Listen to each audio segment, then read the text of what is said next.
This meeting is being recorded. Alors bonsoir à toutes et à tous. Je m'appelle Bernard Duchâtel, je suis responsable donc de ISAR pour la France et ce soir nous recevons pour notre webinaire en français Maurice Fernandez. Donc je vais vous le présenter en quelques mots et après lui laisser la parole pour qu'il nous parle de l'ascendant et de sa relation, de sa continuation de la 12e maison. Donc Maurice Fernandez est un auteur de livres. Il a écrit Neptune, la 12e maison et les poissons, ainsi que Astrologie et and the Evolution of Consciousness et l'évolution de la conscience, volume 1. C'est un astrologue qui pratique depuis 30 ans et dont la renommée est internationale. Il a grandi en Afrique en tant que francophone et réside à présent en Arizona, aux États-Unis. Il a servi en tant que président de l'Organisation de l'astrologie professionnelle, OAP ou OPA, pour 3 termes, 2014-2020, et fut le bénéficiaire des prix ISAR Service communautaire 2022 et contribution exceptionnelle dans le domaine astrologie 2022. Voilà, donc je laisse la parole à Maurice. Merci beaucoup et c'est un honneur et un challenge de présenter de l'astrologie en français, bien que j'ai grandi en français en étant ma langue maternelle. Ça fait beaucoup d'années que je pratique pas régulièrement et aussi surtout pas l'astrologie. En général, mes études étaient en anglais et ma pratique est en anglais. Donc, retrouver le vocabulaire en français, c'est un exercice mental. Mais je suis très content de le faire et de rencontrer les compatriotes français et donc de présenter cet angle sur l'ascendant. J'espère que vous allez être inspirés. Donc, mon point de vue, ma façon d'analyser l'astrologie vient de ce qu'on appelle en anglais evolutionary astrology, astrologie évolutive. Et donc, nous avons comme intention d'identifier le développement de notre conscience et de notre, oui, je dirais conscience, j'espère que c'est un mot précis en français, à travers notre incarnation ici, en prenant en compte aussi des incarnations passées. Donc, le but, c'est d'essayer de comprendre le pourquoi certaines choses se passent dans notre vie, pourquoi nous sommes invités à passer par certaines épreuves, par certaines expériences, et quel est le but, les grands buts, les grandes intentions primaires de notre existence, d'un point de vue individuel et peut-être aussi collectif. Et donc, ce point de vue amène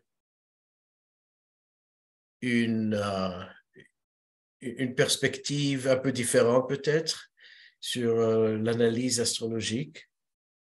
Ce que je présente ce soir est une étude personnelle, c'est une recherche un peu personnelle.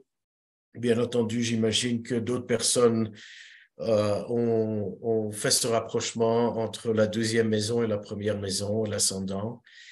Mais j'espère que vous y trouverez quelques bonnes idées et que vous pourrez vous retrouver vous-même quand on ira à je présenterai les différents exemples de chaque ascendant. Si on parle de l'ascendant, beaucoup de personnes vont demander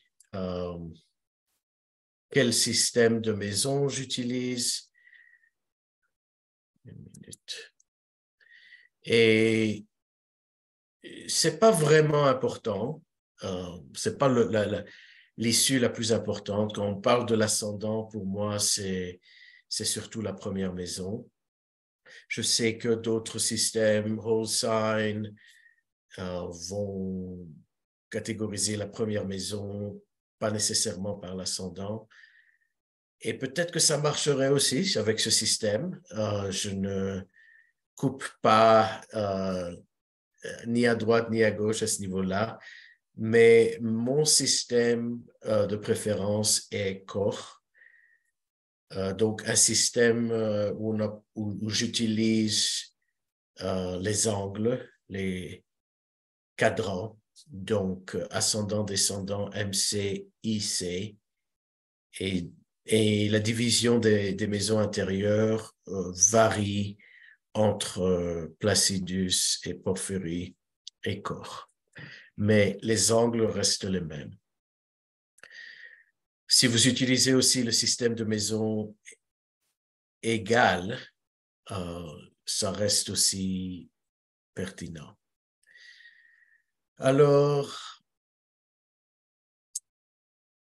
comme Bernard l'a dit, voici mes deux ouvrages. Le premier livre sur Neptune a été publié en fait en 2004, mais cette publication est une deuxième édition qui a été plus développée et elle a été publiée en 2018.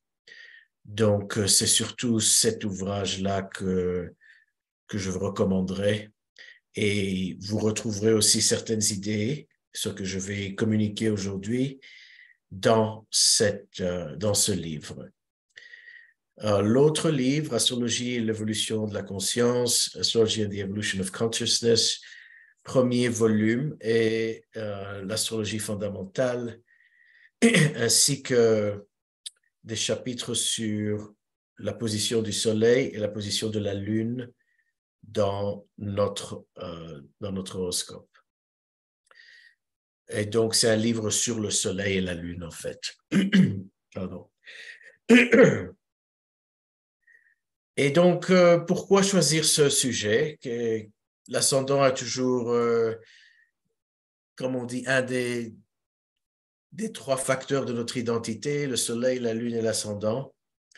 Mais j'aime retrouver et explorer l'astrologie d'une façon holistique, c'est-à-dire essayer de comprendre comment chaque chose est vraiment liée à une autre. Si on parle de l'ascendant, on doit parler du reste, on doit parler du descendant, on doit parler des autres angles, on doit parler de la deuxième maison, on doit parler de la deuxième maison. C'est-à-dire, il n'y a rien qui occupe, qui devient ce qu'il est sans comprendre l'environnement et sans comprendre les autres facteurs qui aboutissent à ce qu'on recherche. Donc, on parle souvent de l'ascendant comme le début du thème, le début de l'horoscope. Bien entendu, la raison originale, c'est que c'est à l'est que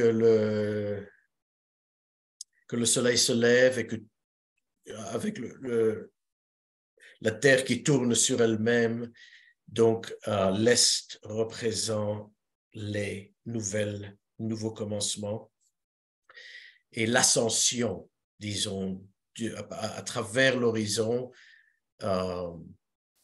les étoiles, le soleil et tous les facteurs célestes apparaissent à l'horizon est. Donc, c'est une intersection entre la terre et le ciel et c'est un début qui donne sens. Mais ce qui est important de réaliser, c'est que nous avons deux mouvements dans la rotation de la Terre. le mouvement quotidien que l'on appelle primary direction, direction primaire, c'est que chaque matin, le soleil se lève dans la 12e maison. Et vu que l'ascendant progresse 1 degré chaque 4 minutes environ,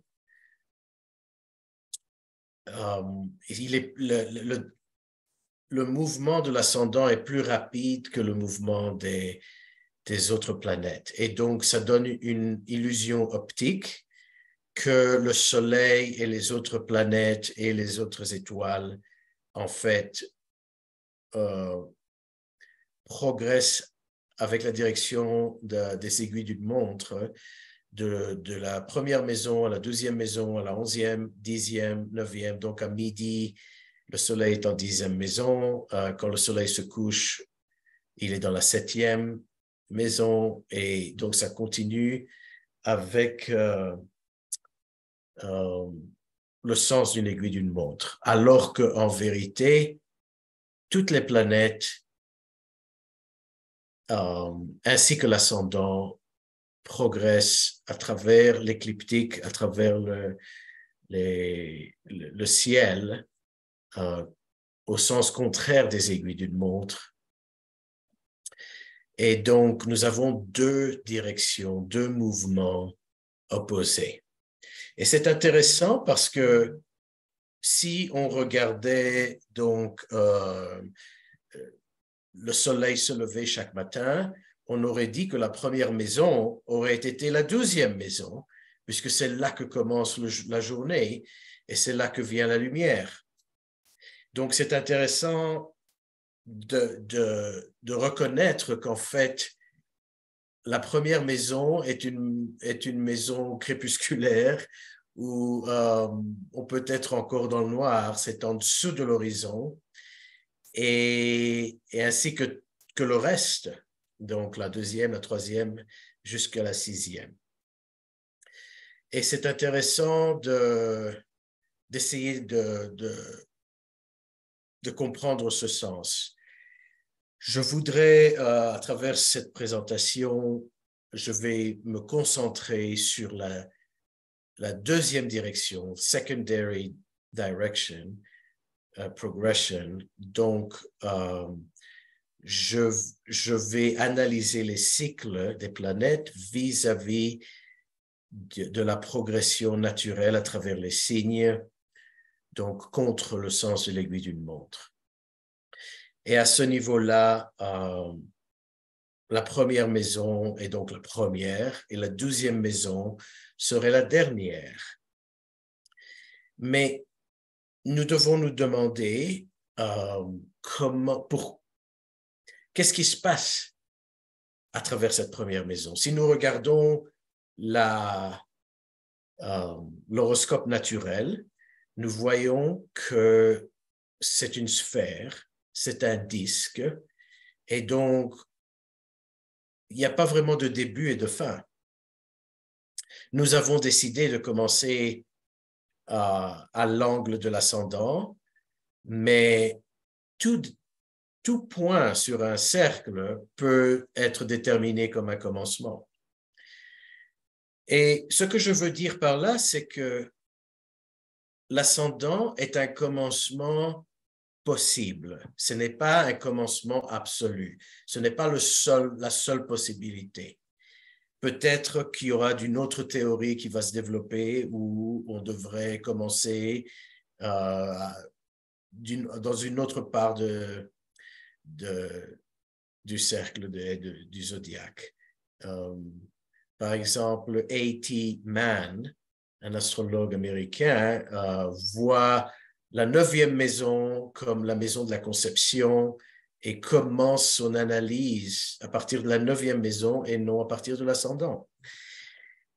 Et donc, c'est plausible que nous pouvons analyser des cycles de différentes façons. Ce que je veux dire ici, c'est que l'ascendant et la première maison sont des commencements possibles, mais ce sont aussi un commencement particulier. Qu'est-ce qui se passe vraiment dans l'ascendant? Qu'est-ce qui se passe vraiment dans cette première maison, je dirais, c'est la naissance de notre individualité. Personnellement, je lis les signes avec les maisons. L'interprétation, comme vous avez vu dans mon livre, je lis la 12e maison avec le poisson, ainsi que le reste des archetypes.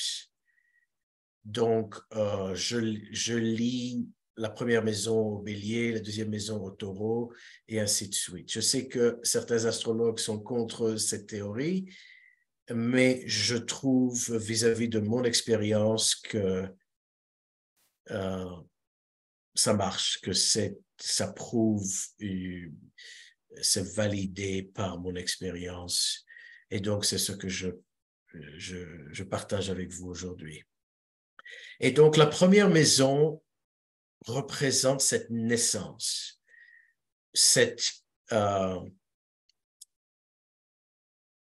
commencement comme un démarrage de notre voiture, l'étincelle de notre conscience, où chaque matin même, on se lève, on ouvre les yeux et on commence notre journée en tant qu'être autonome, qui peuvent prendre des décisions, qui peuvent naviguer leur existence. Alors que avant le lever du jour, avant que nous nous réveillons, nous sommes dans cette expérience de sommeil, donc nous sommes passifs et réceptifs et immobiles et pas complètement sous le contrôle de nos activités. Et donc, nous voyons cet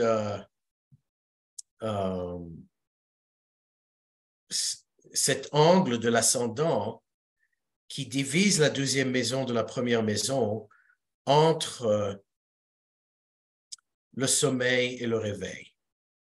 Mais je dirais aussi, non seulement le sommeil et le réveil, mais aussi entre la naissance, et je vais parler d'abord de la naissance, quand un bébé est dans la matrice, est dans le ventre en gestation, dans le ventre de sa maman, cet enfant est passif et reçoit tout ce dont il a besoin, tout ce dont ils ont besoin, il ou elle, et n'est pas et donc est dans cette condition qui est plus inconsciente que consciente. Ce qui peut être aussi comparé au sommeil et au réveil. Et donc, à la naissance, on peut dire que c'est une sorte de réveil et le bébé veut se séparer de la matrice, de sa maman, et commence à pousser individuellement, fait l'effort de prendre la maîtrise de sa vie et de devenir un être autonome qui n'est plus lié par le cordon à sa maman et qui devient petit à petit de plus en plus autonome. Et si on regarde aussi, bien entendu, les animaux, beaucoup d'animaux naissent déjà avec la possibilité de marcher, de courir et de faire face à la vie. Je donne toujours l'exemple des tortues de mer qui sortent de l'œuf et directement courent activement vers l'océan, passer leur première épreuve de survie en sortant de l'œuf et en courant jusqu'à l'océan pour commencer leur cycle de vie. Et donc, ce que je vois, c'est la passivité comparée à l'activité. Et ce dont je compare à la deuxième maison par rapport à la première maison. Donc, la première maison est cette cette naissance où on est allumé et où on commence notre séjour en tant qu'être conscient, individuel, autonome, qui doit faire face aux défis de la vie, aux épreuves, et à conquérir donc certaines capacités par rapport à cette friction avec les éléments. Et c'est pour ça donc que le signe du bélier, la première maison, représente notre approche et notre capacité de développer nos capacités autonomes, de développer notre système de défense et notre capacité de prendre charge, de faire, d'être en action. Donc, la première maison représenterait, premièrement, ce nouveau cycle. Et cela, quand je dis un nouveau cycle, on peut dire, mais chaque naissance est un nouveau cycle. Et bien entendu, si on ne prend pas en considération la réincarnation, c'est un cycle singulier qui commence et qui s'éteint à la mort et c'est fini. Mais si on prend en considération la réincarnation, on comprend que ce nouveau cycle fait part de plusieurs cycles. Si on regarde encore une fois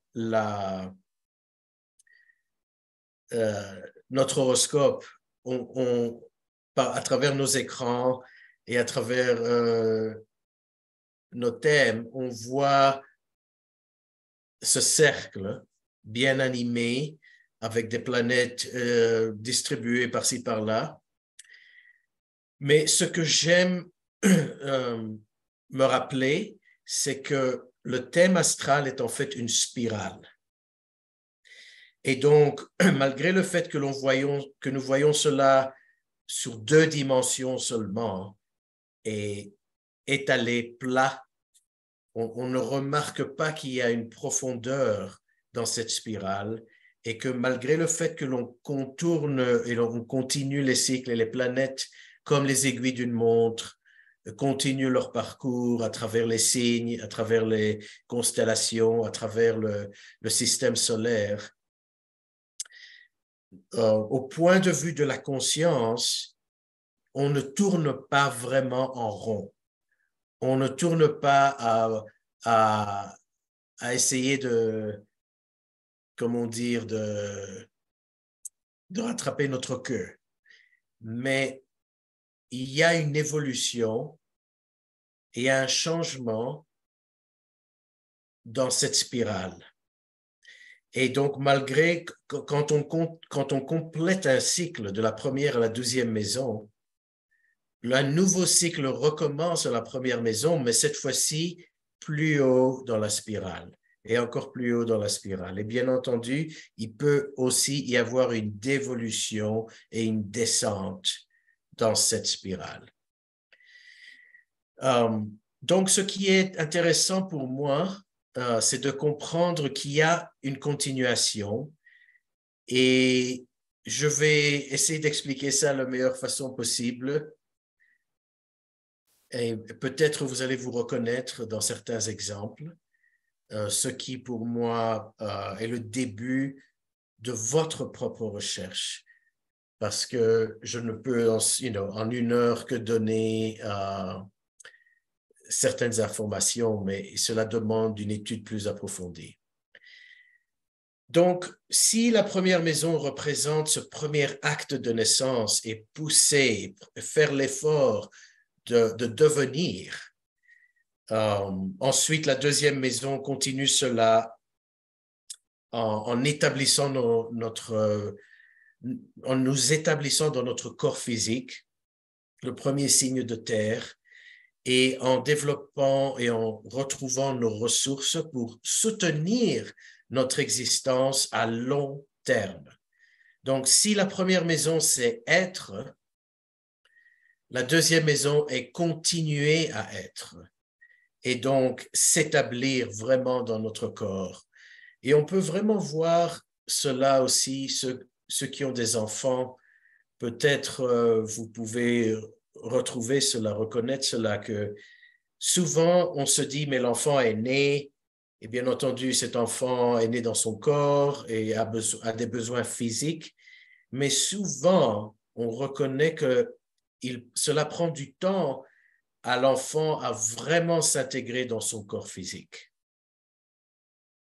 à vraiment être ici et être dans cette incarnation. Et je parle souvent à des parents qui reconnaissent qu'il y a comme un mouvement de la conscience qui voyage, on pourrait dire, entre dimensions différentes dans les nouveau-nés ou les enfants bien jeunes. Et que petit à petit, ils oublient ce qui s'est passé. Ils oublient, ils s'intègrent donc dans leur corps physique, dans cette existence matérielle. Et voilà, ils sont ici maintenant jusqu'à la fin du cycle. Et ça, je vois surtout dans la deuxième maison. Et bien entendu, les ressources physiques, la nourriture, premièrement, ainsi que les ressources financières en tant qu'adultes pour soutenir notre existence. Et donc, cela continue, deuxième, troisième, quatrième maison, où on établit notre ego, où on établit notre existence, notre identité, où on veut vivre, avec qui on veut vivre, qu'est-ce qu'on va faire avec notre vie. Le soleil et la cinquième maison représentent notre sentiment de purpose, de but, quel but nous avons à notre vie. Et la sixième maison, comment est-ce que nous allons pratiquement établir, accomplir tous nos besognes pratiques et comment soutenir notre existence aussi. Quel est le travail qui est nécessaire pour vivre. Et donc, quand nous regardons l'hémisphère nocturne, si on veut dire, les maisons qui sont en dessous de l'horizon, la première maison jusqu'à la sixième maison, elle représente ce développement personnel, les premières années de notre vie, ainsi que notre raison d'être personnelle. Pourquoi nous voulons être là et comment, sixième maison, comment nous allons vraiment aboutir à nos ambitions et à ce que nous pouvons et voudrons faire de notre vie. Ensuite, le descendant, on perce cet univers inférieur et on remonte vers donc la septième maison jusqu'à la deuxième maison. Et qu'est-ce qu'on se rencontre de la sixième à la septième maison? On se rencontre que notre individualité, que notre autonomie, que notre pouvoir de faire toutes choses indépendamment n'est plus assez. C'est-à-dire, la septième maison, le signe de la balance représente le manque, représente l'absence et un sentiment de ne pas être complet, de manquer quelque chose. Si je suis en Amérique, peut-être que je manque l'Afrique. Si je suis végétarien, peut-être que je manque la viande. Donc, à travers la septième maison et le signe de la balance, je reconnais mon opposé, ce qui me manque, et je reconnais aussi que j'ai besoin de ressources qui sont au-delà de ce qui m'appartient. C'est intéressant de voir que Vénus a deux signes, est associée à deux signes, le taureau et la balance, deuxième à septième maison. Alors que le taureau représente ce que nous avons, nos ressources personnelles que nous développons individuellement. C'est en fait avoir notre champ où l'on peut grandir, où on peut cultiver notre nourriture. C'est donc our piece of land, notre morceau de terre. Et donc, nous pouvons grandir nos noix de coco, nos pommes et notre nourriture sur cet morceau de terre. Alors que la 7e maison représente l'échange de nos ressources. Qu'est-ce que les autres ont cultivé dans leur morceau de terre et comment nous reconnaissons par la 7e maison et par la balance, comment nous reconnaissons ce besoin de ce que nous n'avons pas.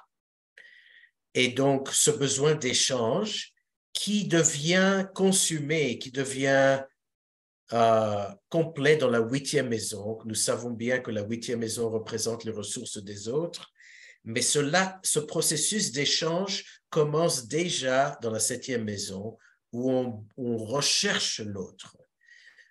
Et donc, on trouve l'autre dans la 8e maison, mais on le recherche dans la 7e. Et c'est pour ça que la sexualité est dans la 8e maison, parce qu'il y a un échange qui se consume dans la 8e maison, alors que dans la 7e maison, c'est une maison cardinale et donc c'est plus une initiative qu'un accomplissement. Et donc, on remonte à partir de la 7e, 8e, 9e maison. Ce 3e cadran représente notre expansion, développement. Nous sortons de nous-mêmes, nous reconnaissons les autres, nous reconnaissons d'autres cultures, nous apprenons sur la vie des autres et nous grandissons de cette façon à reconnaître qu'il y a plus que notre morceau de terre. Le monde a beaucoup plus à offrir. On reconnaît ça dans le 3e cadran qui donc représente cette potentiel d'expansion. Pas garantie, mais potentiel d'expansion. Et nous arrivons au maximum dans la 9e maison, le signe du Sagittaire, où l'expansion personnelle est maximale. Et donc, c'est un signe d'euphorie, c'est un signe positif qui reconnaît que les limites s'étendent encore plus loin, que les horizons sont beaucoup plus lointains que l'on avait reconnu originellement. Et donc, on voit vraiment du bélier jusqu'au Sagittaire, de la 1e jusqu'à la 9e maison, on reconnaît les signes de feu, le premier signe de feu et le dernier signe de feu. Qu'est-ce qui se passe dans la 9e maison? C'est que nous arrivons à notre potentiel maximum individuel. Signe de feu représente l'individualité et représente la participation personnelle, ce que nous donnons, ce que nous faisons, ce que nous êtes. Et quand l'on pénètre dans le 4e cadran, les 3 derniers signes de Capricorne, Verseau et Poisson, ce sont les signes où la liberté de choix diminue, où le personnel devient collectif, où nous ne sommes plus en charge de notre destinée, mais nous devenons part d'une réalité plus globale. C'est pour ça d'ailleurs qu'il y a un tel contraste entre Jupiter et Saturne, entre la 9e et la 10e maison, parce qu'il y a un tel contraste entre ce que nous voulons accomplir et nos ambitions personnelles et notre potentiel d'expansion individuelle. Et donc, nous pénétrons dans le domaine saturnien qui nous dit que la vie n'est pas seulement vis-à-vis de nos désirs personnels, mais représente une responsabilité plus globale, une conscience plus globale et donc un besoin de reconnaître que nous faisons part de quelque chose de plus grand que nous-mêmes. Et c'est pour ça que Saturne peut être cette douche froide où on doit être humble et on doit pas assumer qu'on sait tout, pas assumer que ce qu'on veut, on doit avoir. On n'a plus ce sens d'être entitled en anglais. le sens de on a le droit à tout. Et donc, cette responsabilité morale vient d'une responsabilité plus globale. Donc, en anglais, je dirais la différence entre fate and free will, entre la liberté de choix et le destin qui ne nous donne pas toujours le choix. Et on peut représenter cela par Jupiter et Saturne. Donc, Jupiter représentant le maximum de ce que nos choix peuvent nous donner. Le choix est dans les signes de feu. Et donc, on perd notre choix, au moins d'une façon relative, quand nous rentrons dans le domaine saturnien.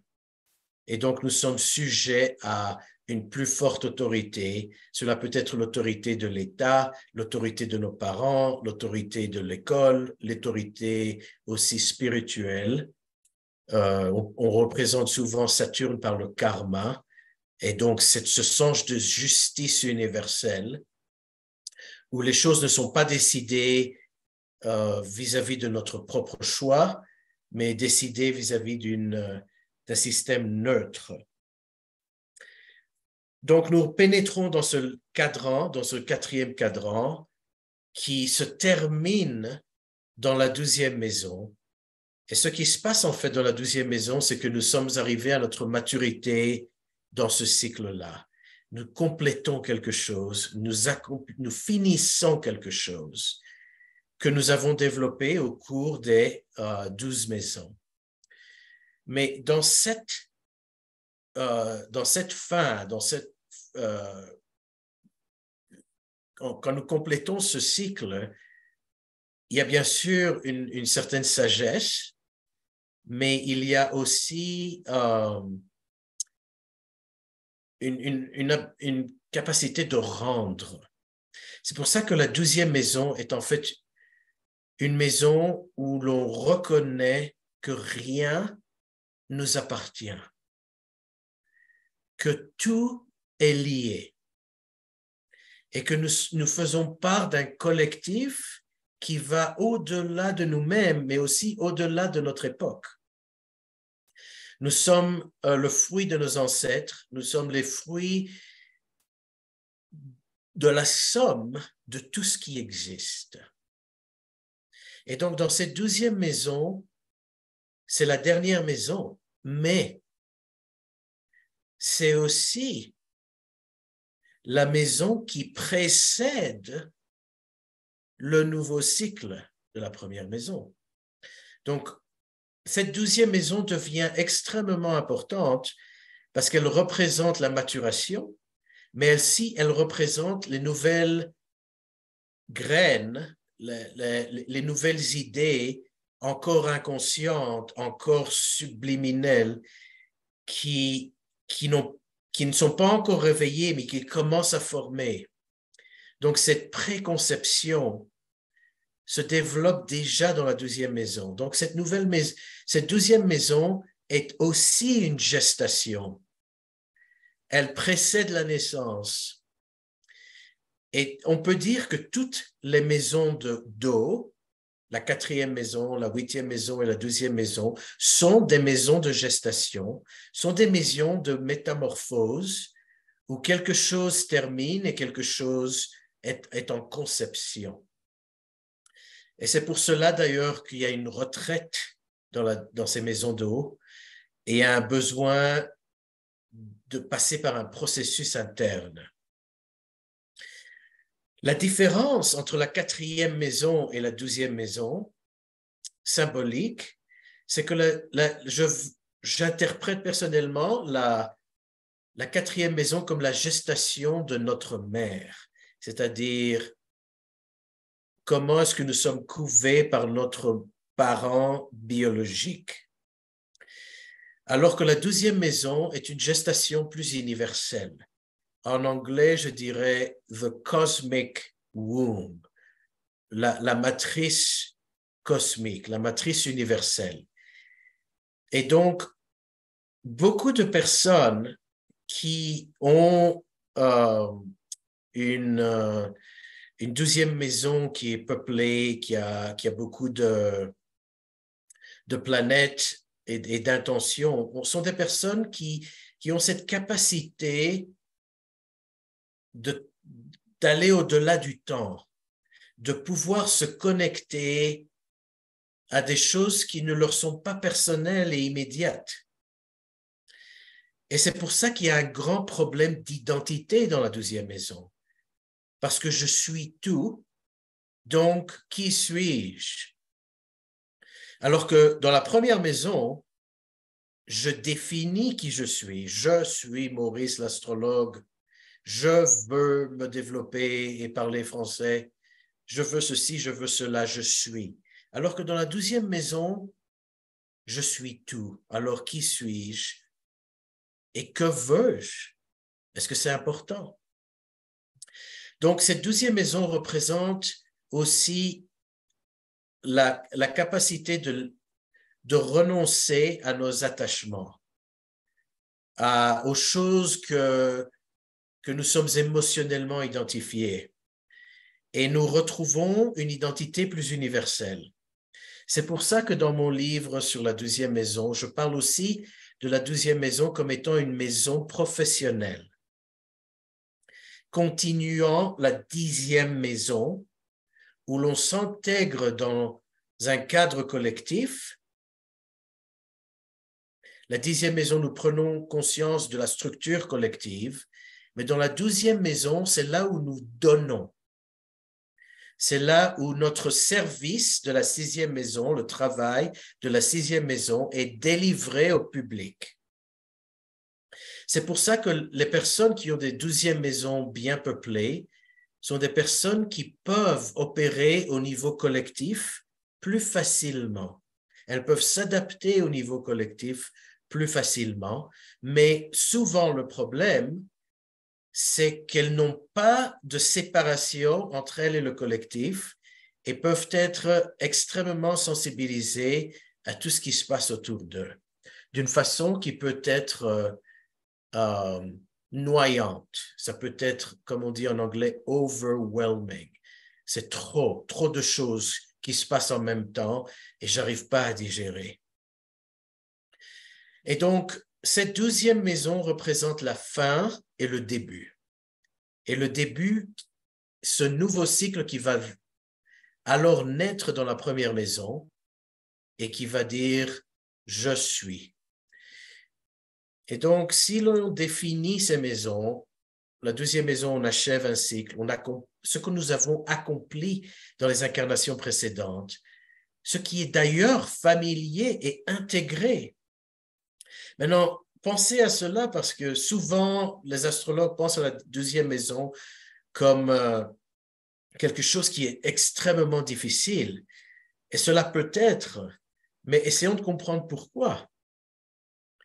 En fait, la 12e maison est quelque chose que nous avons déjà accompli. C'est quelque chose qui peut être déjà tout à fait part de nous, mais nous devons le renoncer. Nous devons le laisser aller. C'est le moment de rendre ce que nous avons à l'univers, à l'océan, à la vie. Et donc, ça peut être difficile parce que vis-à-vis de notre ego, nous sommes encore attachés à nos habitudes, à nos désirs, à nos relations, et devoir renoncer peut être une épreuve difficile. Mais en fait, ce qui se passe, c'est que le signe qui est dans notre deuxième maison est un signe qui est le plus fort dans notre identité parce que c'est le signe qui représente la maturité de ce que nous avons accompli. Et donc, la première maison représente cette nouvelle énergie, ce que nous devons développer maintenant, notre nouvelle orientation et notre conviction nouvelle. Donc, la première maison, c'est une maison où l'on grandit dedans. C'est la vague qui s'accumule et qui grandit et qui se sépare de l'océan pour devenir et pour participer, et pour pousser le courant. Et la 12e maison, c'est cette vague qui se rend à l'océan. Mais, donc, ce que je veux interpréter aussi, c'est que le signe de la 12e maison est un signe qui nous est très familier, parce que c'est un signe qui représente des incarnations passées, notre identité passée, que nous devons maintenant renoncer. Et la première maison est quelque chose que nous sommes excités, que nous sommes enthousiastes, mais quelque chose qui est encore nouveau et que nous n'avons pas complètement testé. Maintenant, il y a beaucoup de cas particuliers. Certaines personnes ont le même signe dans la première et la 12e maison, si vous employez des systèmes de maison de cadran. Certaines personnes ont leur maître de l'ascendant qui est dans la 12e ou le maître de la 12e qui est dans la première maison. Donc, il peut y avoir beaucoup de différentes nuances et scénarios vis-à-vis de cela. Mais nous n'avons pas le temps maintenant de rentrer dans tous les cas particuliers. Je veux vous donner des exemples, premièrement, en interprétant les signes. Et commençons par le signe du Bélier. Donc, si nous avons l'ascendant Bélier, nous avons, en général, dans la plupart des cas, nous avons le Poisson dans la 12e maison. C'est-à-dire que nous complétons le cycle du Poisson et nous commençons un cycle de Bélier. Et donc, d'où cette personne vient? Qu'est-ce que la 12e maison représente vis-à-vis de leur identité passée? La 12e maison en Poisson, le Poisson représente une identité qui est impersonnelle. Et le Poisson représente la passivité, la possibilité de nous adapter à tout et à tous. Toute situation, toute personne. Il y a une fluidité, une mobilité qui est très prononcée dans le Poisson, parce que le Poisson représente cette identité universelle et donc le Poisson aussi représente la confiance. C'est pour ça que souvent les Poissons sont très naïfs, parce qu'ils sont dans cette passivité, ils croient à tout. Ils donnent le bénéfice du doute. Ils voient le positif dans tout le monde. Ils peuvent s'identifier au criminel parce qu'ils reconnaissent que le criminel a une âme et quelque chose de bon, un bon fond. Et donc, le Poisson représente cette confiance. Et quand nous avons confiance, nous nous adaptons plus facilement et nous posons moins de questions. Il y a une plus grande flexibilité et peut-être une humilité qui nous donne aussi la compassion et la possibilité de ne pas vraiment être ambitieux dans la vie, ne pas vraiment rechercher à pousser, rechercher à accomplir. Nous sommes contents dans la simplicité. Le Poisson représente la simplicité, les valeurs simples, être naturel, être universel et ne pas se compliquer la vie avec trop d'ambition, trop de boutons, trop de technologie, trop de tout. C'est donc un retour aux sources. Et dans le Poisson, il y a cette passivité qui, donc, comme je disais, se base sur une confiance universelle. Le Poisson, intérieurement, peut sentir que le bon Dieu prendra bien soin de nous, que la lumière est là, que l'oxygène est là, que la pluie amène de l'eau et que la terre amène la nourriture. Et donc, nous sommes bien encadrés. Les choses vont se faire naturellement. Nous ne devons pas nous battre. Le poisson représente cette fluidité et pas besoin de résister. Mais ce qui se passe, c'est que quand le poisson est dans la 12e maison, nous devons renoncer maintenant à cette identité. C'est ce que nous avons fait dans ces cycles intérieurs. Et nous commençons à vraiment ressentir que ça ne marche plus. Que si nous essayons de retenir cette énergie, cette identité, ça ne marchera plus. Nous n'aurons plus les résultats que nous avons eus auparavant. Et donc, ça nous mène à une certaine crise où cette naïveté, cette confiance, cette fluidité commence à nous coûter cher. Et donc, les personnes avec le poisson dans la 12e maison peuvent se sentir envahies, peuvent se sentir qu'ils donnent, et que personne ne réciproque. Ils peuvent sentir tout d'un coup que les gens prennent, comment est-ce qu'on dit, advantage. Ils abusent de cette confiance, ils abusent de cette bénévolence et le poisson donc perd leurs ressources et deviennent victimes. Et au début, ils se posent de nouveau pas trop de questions, mais petit à petit, ça devient de plus en plus grave. Et cela commence à donner naissance au bélier dans la première maison qui se dit « ça suffit. Je vais maintenant réagir. » La réaction, c'est le bélier qui se réveille et qui dit « non. Je vais décider. Je vais naviguer. Je ne vais plus suivre n'importe quel courant, n'importe quelle personne. Je vais être beaucoup plus individuel et donc prendre action au lieu de rester passif.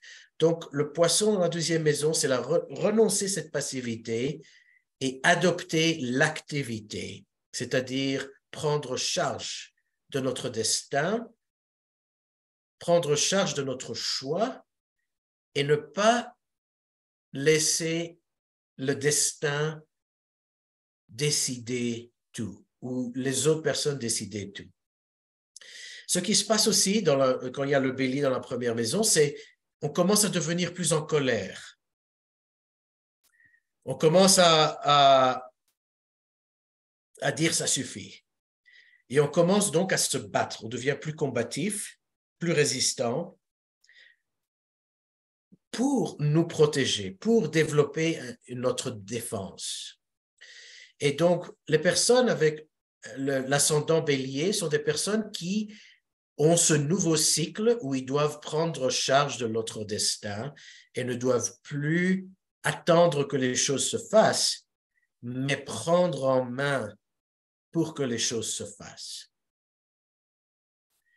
Et bien entendu, vous devez regarder où Mars se trouve et où Jupiter ou Neptune se trouvent pour voir plus d'informations sur chaque développement.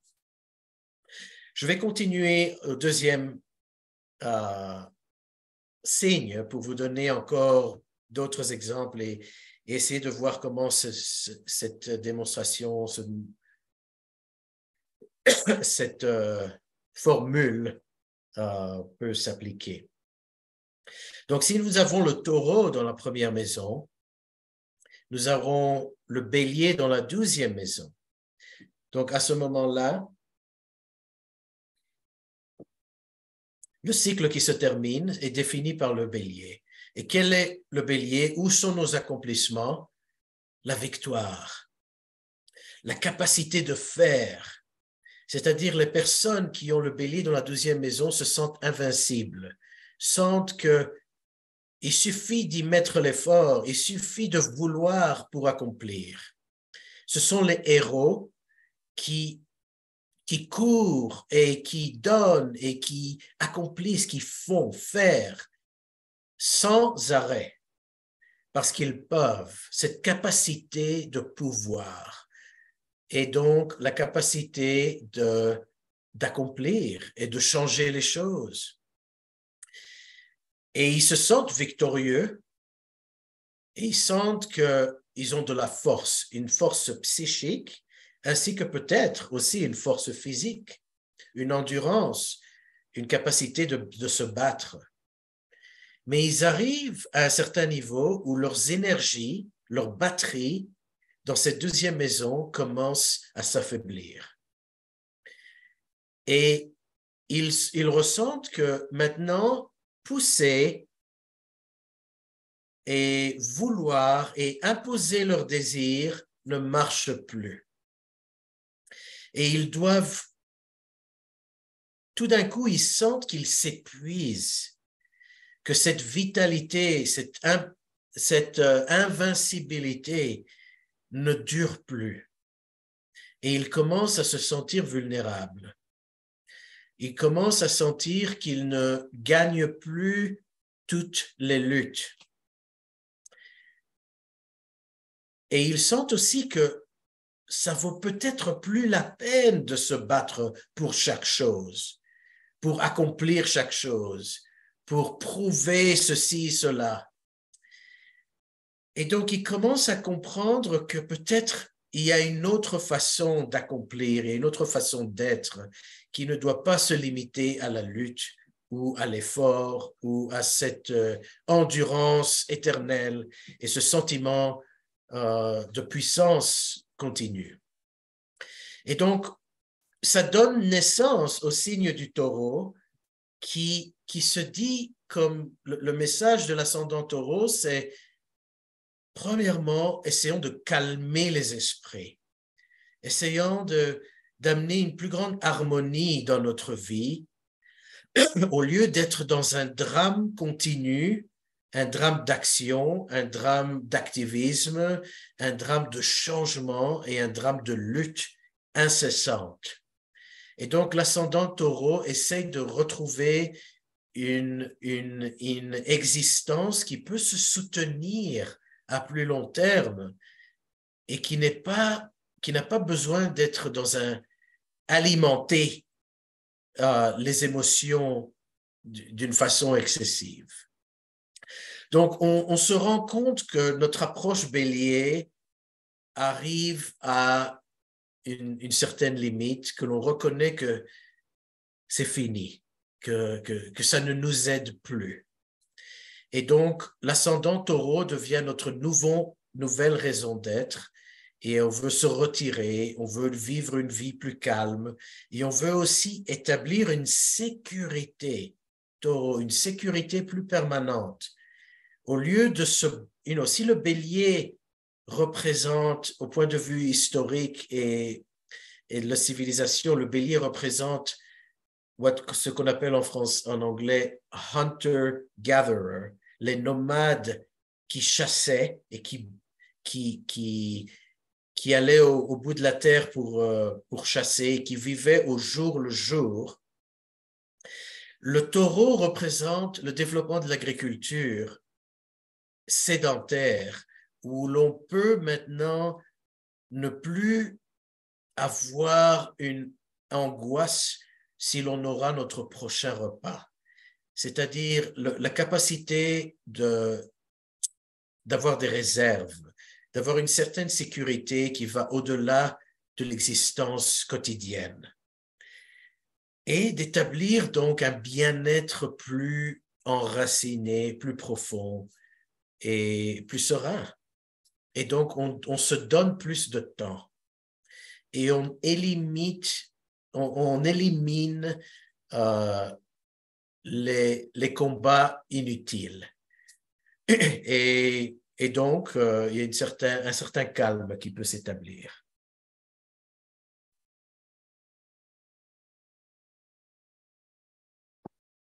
Donc, cette nouvelle vague sera la vague de l'ascendant.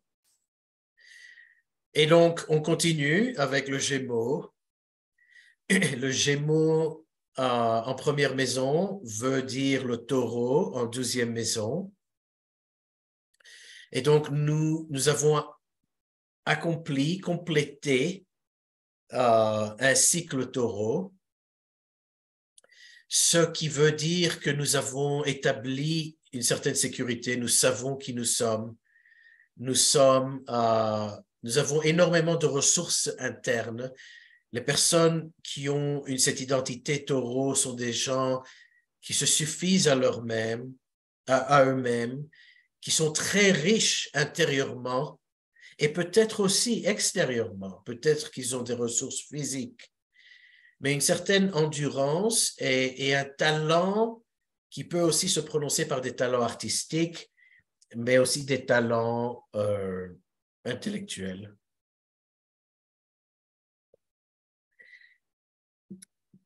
Et donc, ils prennent la vie d'une façon plus sereine.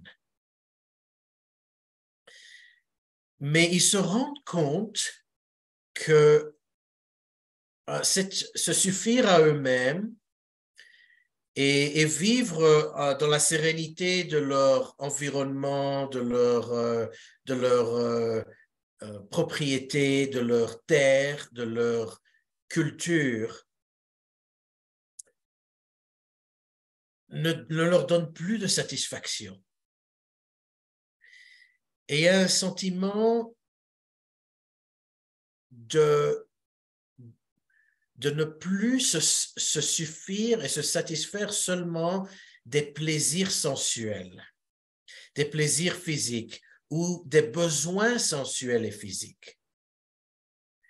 C'est-à-dire, oui, j'ai assez à manger, oui, j'ai une certaine sécurité financière, oui, je dois penser au futur, oui, je dois limiter les risques, mais d'un autre côté, j'arrive au fait que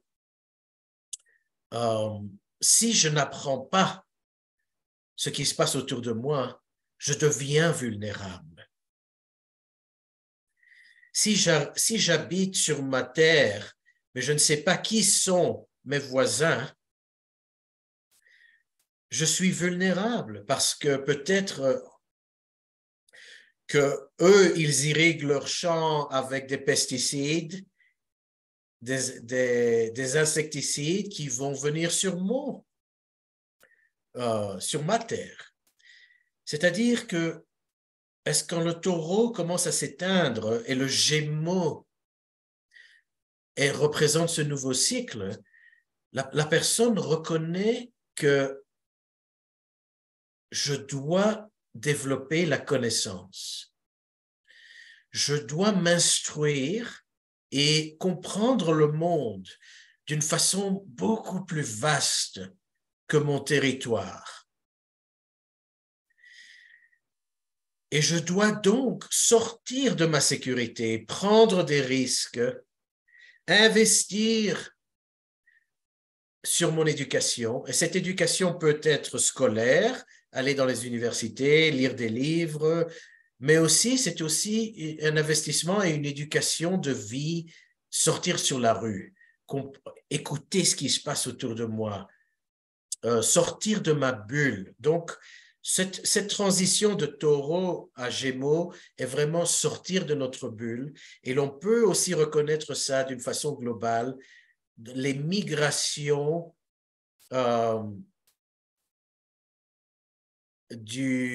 de la campagne aux villes. Donc, le Gémeaux représente l'urbanisme, la culture et aussi le mix des cultures. C'est un signe d'air et donc il est ouvert à l'autre, il est ouvert à la différence, à la diversité. Donc, le taureau représente l'homogénéité et représente les racines, alors que le Gémeaux représente la diversité et le besoin de s'éduquer de ce qui se passe au-delà des limites de mon terrain. Et l'on peut aussi retrouver cela dans une personne qui est née avec un ascendant Gémeaux et le taureau en la 12e maison, peut-être est née dans une maison où un parent sera très taureau et sera très terre-à-terre, et l'autre parent va encourager l'éducation et va encourager l'exploration et les voyages. Souvent, on se dit dans l'astrologie que le signe des voyages est le Sagittaire, mais les Gémeaux sont les grands voyageurs aussi parce qu'ils sont attirés par les cultures différentes et ils s'identifient plus facilement aux cultures différentes. Donc, il y a ce besoin de diversité, mais aussi ce besoin de reconnaître mes racines.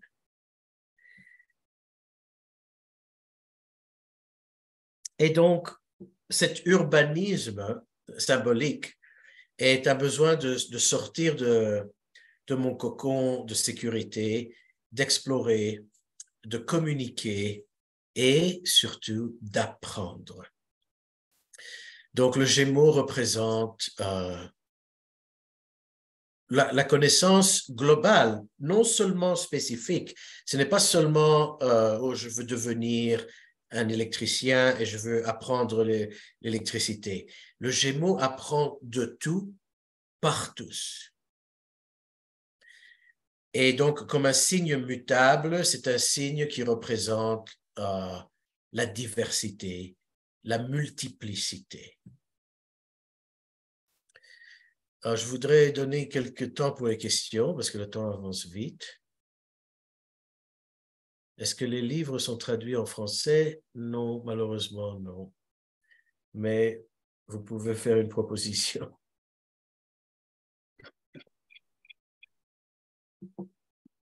Il faudrait répondre, désolé, il y a toujours l'écho, mais répondre sur la maison, la question sur les signes interceptés. Et donc, oui, comme je l'ai dit, c'est important de ne pas...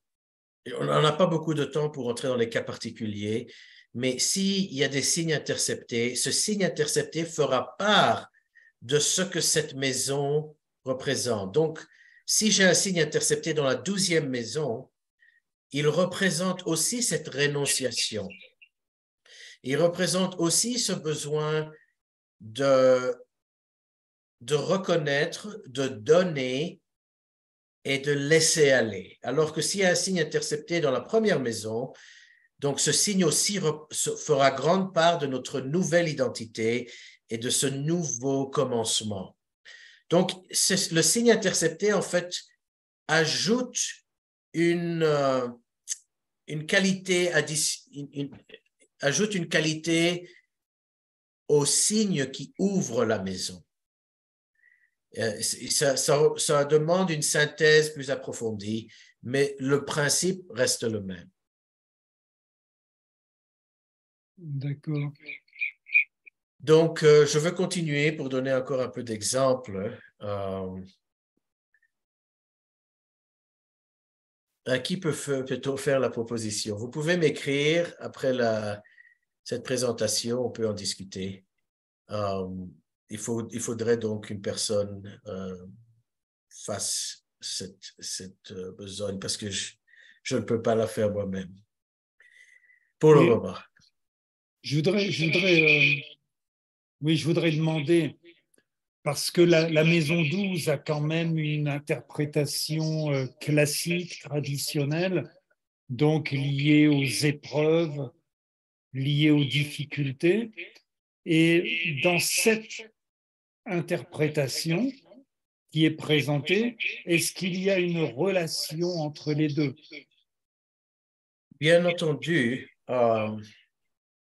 ce que je veux toujours être précis, c'est chaque maison représente une épreuve différente. Quelle est l'épreuve spécifique de la 12e maison? Parce que dire qu'il y a des épreuves dans la 12e maison, je peux vous dire qu'il y a des épreuves dans la 6e maison, il y a des épreuves dans la 7e maison. Chaque maison a sa propre épreuve. L'épreuve de la 12e maison est l'épreuve d'une perte d'identité et de ne pas avoir le contrôle que l'on est habitué à avoir. spécifiquement dans notre culture, nous vivons dans une culture dans le monde occidental où on est encouragé à prendre le contrôle sur tout. On décide de tout sur notre vie, on est très individualiste. Donc, nous ne sommes pas éduqués à vraiment employer notre deuxième maison et à ces principes de confiance et ces principes plus collectifs que ça représente. Et donc, c'est normal que beaucoup de personnes ont des difficultés dans leurs expériences de deuxième maison parce qu'il n'y a pas de support vraiment pour que nous aboutissions à ça. Mais une des premières épreuves de la deuxième maison, c'est ne pas avoir le contrôle. Et donc, quand on n'a pas le contrôle, on est à la merci de courants qui sont plus forts que nous. Le destin est plus fort que notre volonté. Nous devons renoncer à nos attachements. Et donc, nous arrivons à une confusion. Si notre société nous pousse à appartenir, à s'approprier, à être très ambitieux, ça ne marchera pas très bien avec une deuxième maison. Par contre,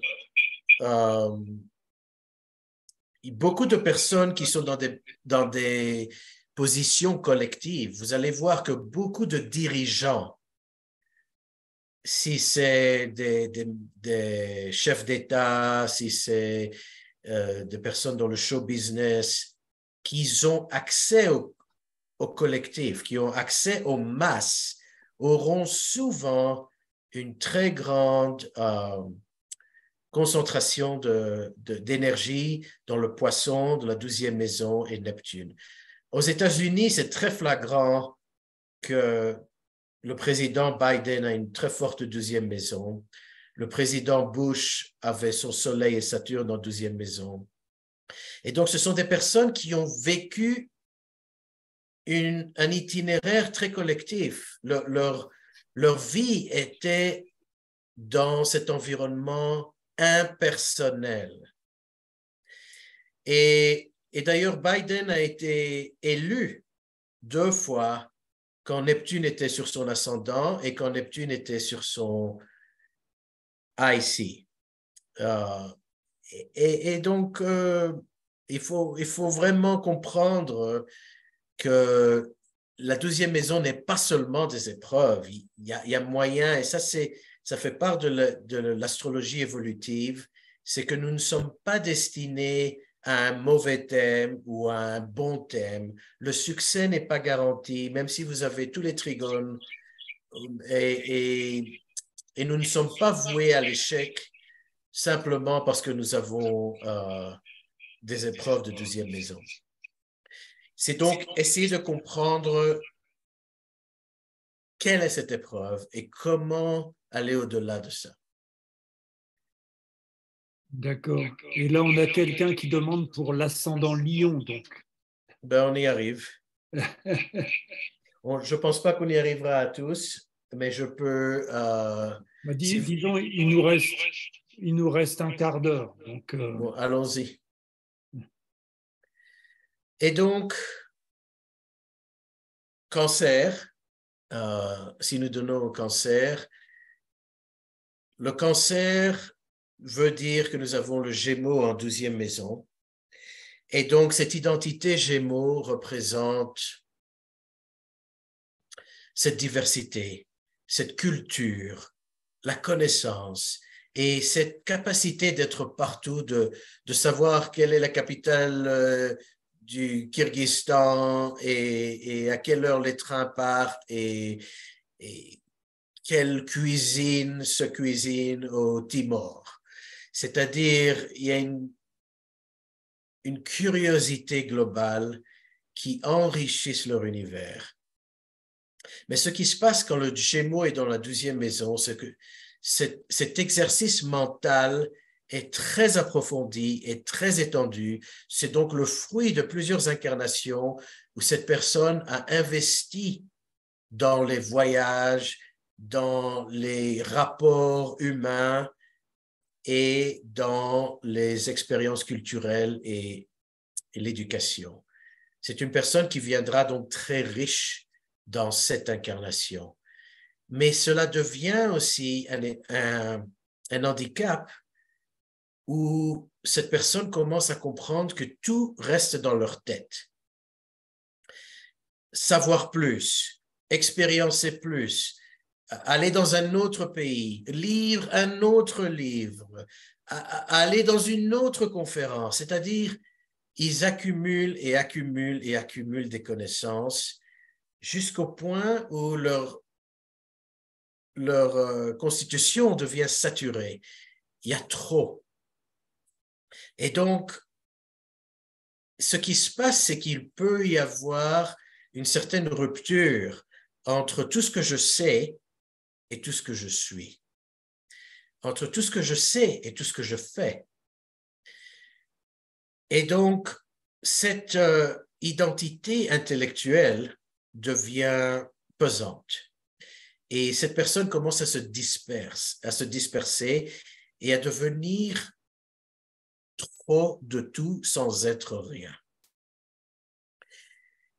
Et cela peut mener donc à une certaine confusion, à un brouillard intellectuel, parce que si on parle de l'urbanisme, on est tout d'un coup avec ce Gémeaux dans la 12e maison, on est plongé dans des autostrades à 26 lignes, ou alors Times Square, où il y a trop de stimulation mentale, lumière, personne, bruit, et donc tout leur univers devient trop stimulé mentalement,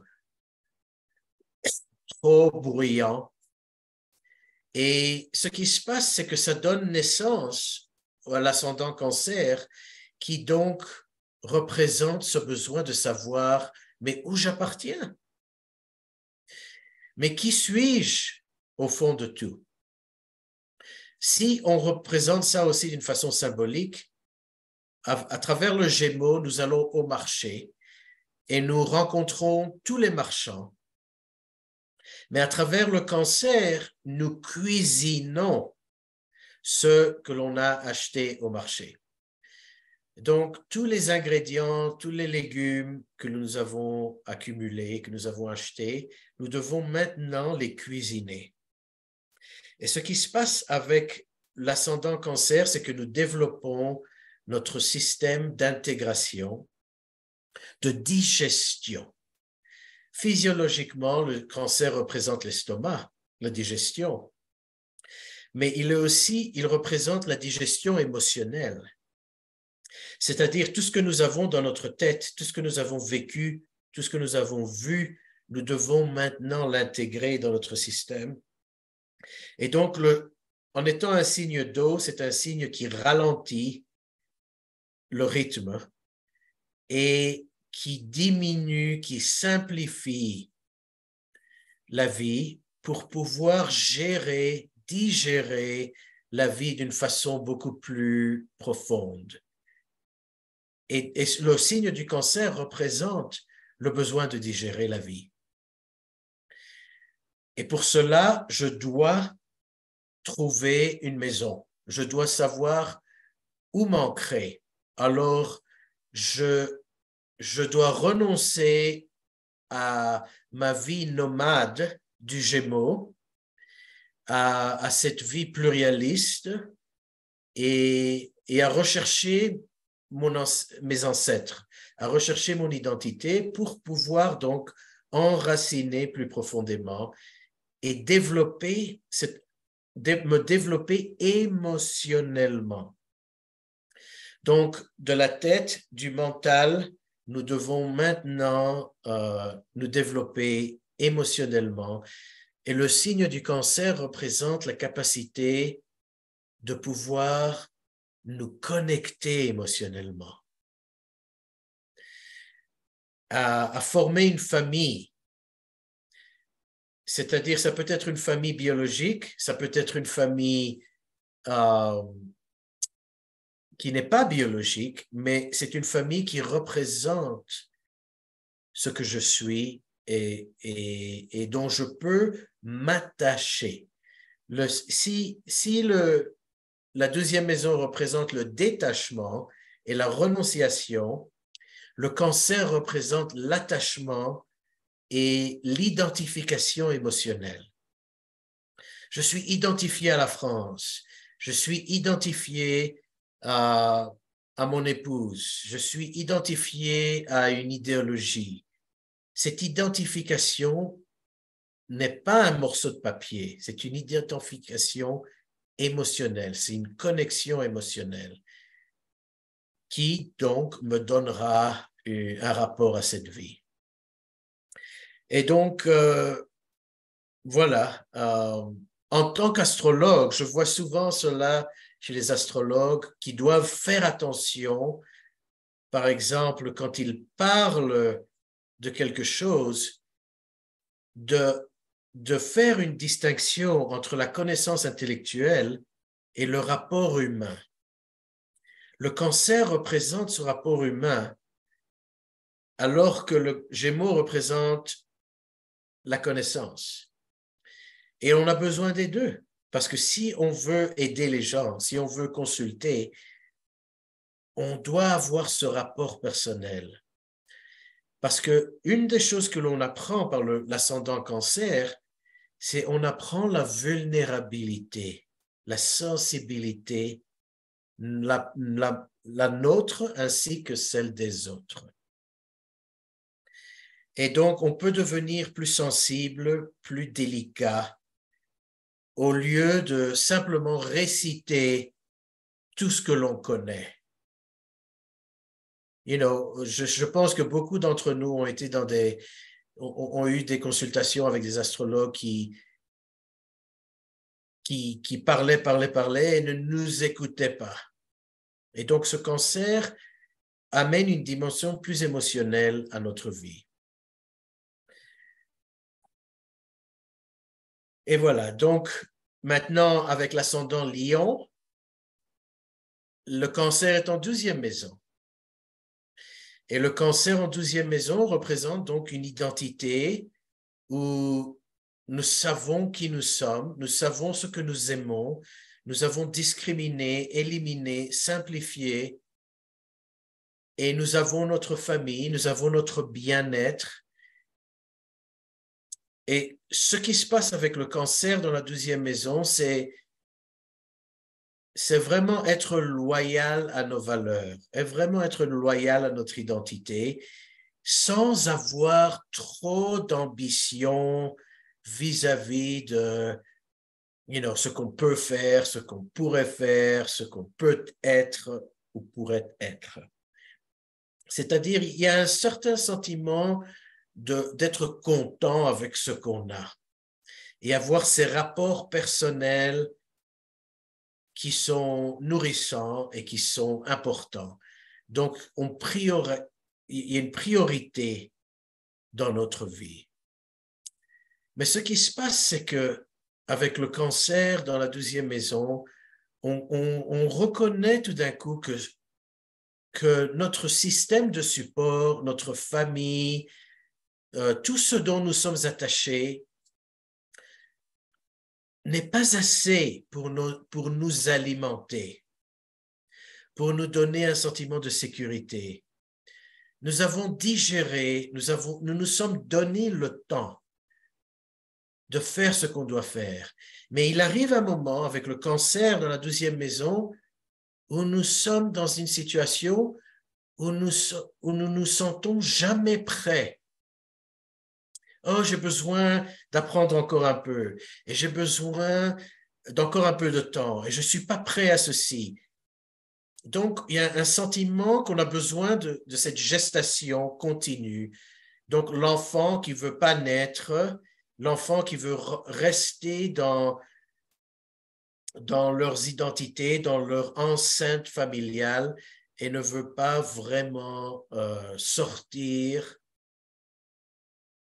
de cet enracinement. Et ce qui peut se passer, c'est qu'avec le cancer dans la 12e maison, on peut trouver des gens avec énormément de talent, de capacités, mais qui ne veulent pas s'engager dans ce monde.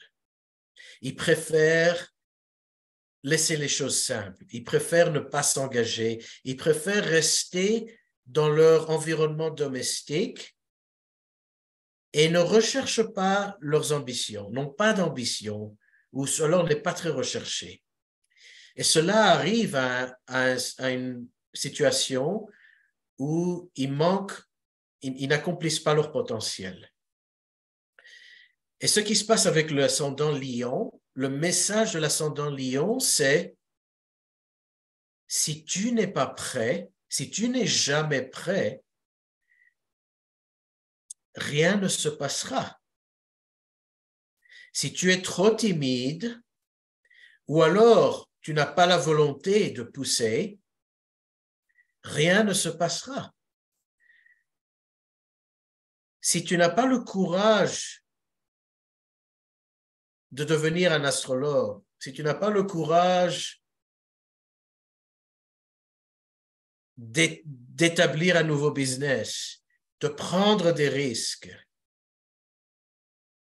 de devenir quelque chose, ce que l'on dirait dans un langage lionien, la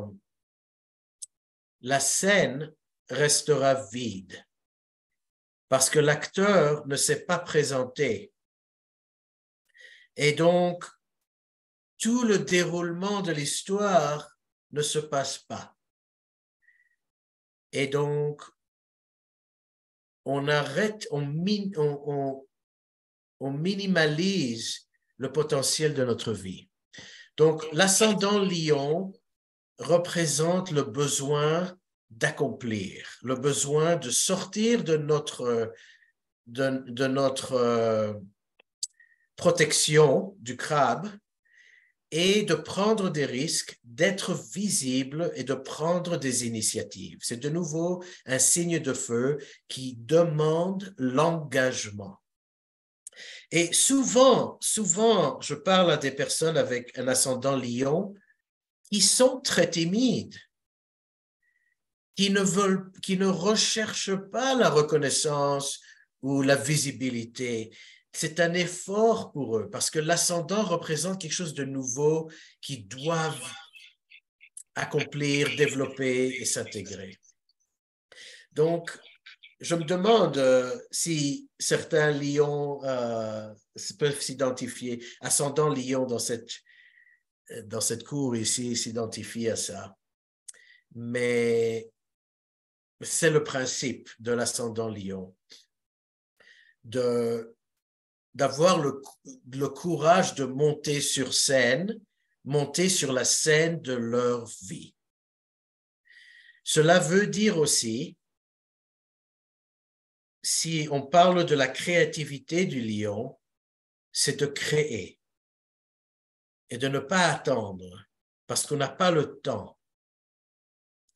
Souvent, je dis ça à mes élèves parce que quand je donne des cours d'astrologie, qui ne se sentent jamais prêts, je leur dis, le monde a besoin d'astrologues.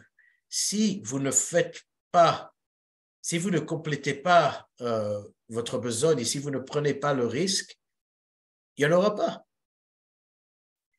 Et donc, ça symbolise cette énergie. Donc, on arrive à cette conclusion de notre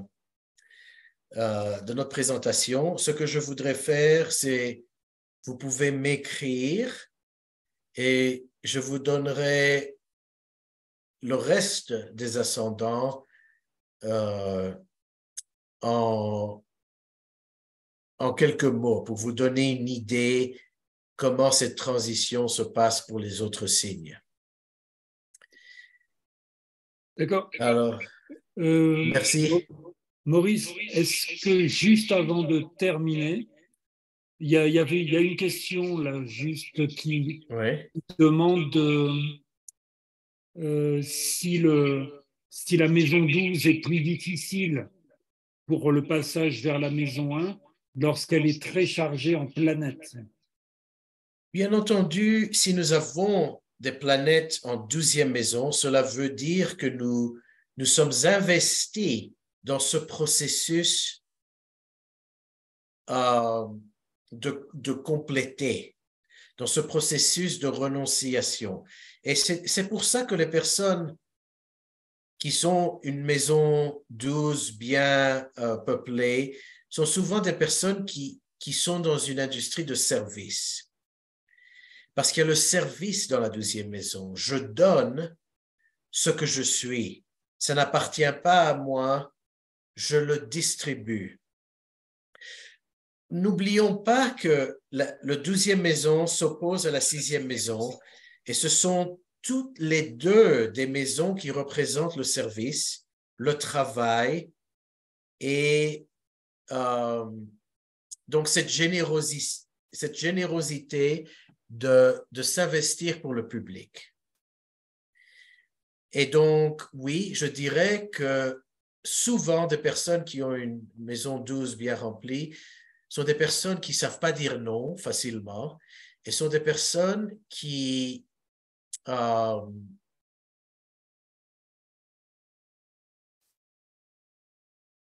peuvent s'adapter donc aux besoins collectifs, à ce que le monde a besoin.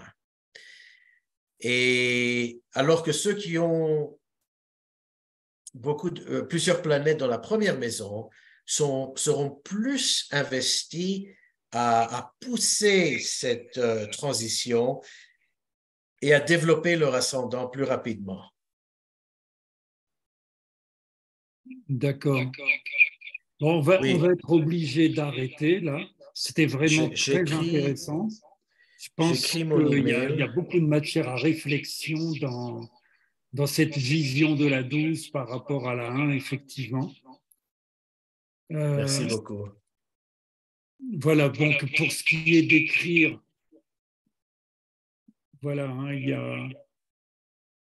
Voilà, donc il y a l'adresse mail pour écrire, voilà, il y a tout ce qu'il faut qui est inscrit là. Vous pouvez, si vous êtes inscrit à Rixar, vous pouvez réécouter le webinaire. Sinon, je vous suggère de faire une capture d'écran, comme ça vous avez toutes les connexions pour pouvoir écrire à Maurice. Donc, je vais mettre fin à ce webinaire. Mais Maurice, merci beaucoup. Il y a évidemment des remerciements. Et puis, voilà, hein, c'est vraiment très riche, hein, très, très intéressant. Il y a beaucoup à réfléchir. Quoi. Merci beaucoup. Et comme je dis, je sais que ce sont des idées préliminaires. Il y a beaucoup à développer. J'espère que ça va inspirer votre recherche. Et je voudrais remercier tous ceux qui sont présents, qui ont pris le temps à joindre cette présentation et à alimenter nos efforts ici présents. Et merci à Bernard et à Issar, bien entendu. Voilà, on voit, il y a beaucoup de remerciements. Et puis, bonsoir tout le monde. Merci à tout le monde. Et puis, à bientôt. À bientôt. Bye bye.